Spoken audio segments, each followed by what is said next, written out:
670 ईस्वी 671 ईस्वी, ये वो ज़माना था जिस वक्त मदीने के अंदर पानी की किल्लत का मामला शुरू हो गया था। इस ज़माने में उन्होंने एक नहर माविया के नाम से एक प्रोजेक्ट शुरू किया, जो कि वादी अल अकीक से एक पानी की नहर निकालनी थी जो कि मदीने तक आनी थी। ये प्रोजेक्ट गालिबन 671 AD के अंदर शुरू किया गया था और ग़ज़वा ओहद की जो पहाड़ियाँ थीं इसके करीब से ये पानियों की नालियों का मामला लेके चला गया और इस नहर को यहाँ से खींच के लाया जा रहा था। तो रास्ते में पड़ गया ग़ज़वा ओहद के शहदा का कब्रिस्तान। हज़रत जाबिर बिन अब्दुल्ला रज़ियल्लाहु ताला अन्हु ने इस मामले के हवाले से बहुत कुछ बयान किया था, जिसको आगे किताबों में दर्ज किया गया है।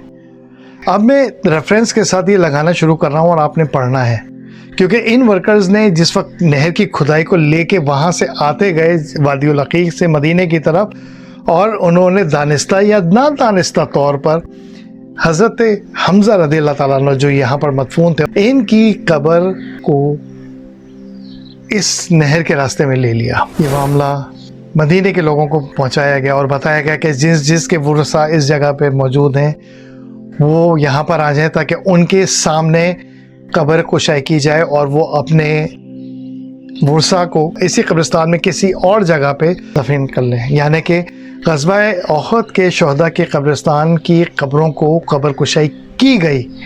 दानिस्ता या ना दानिस्ता ये अल्लाह बेहतर जानता है, ये हमें नहीं पता।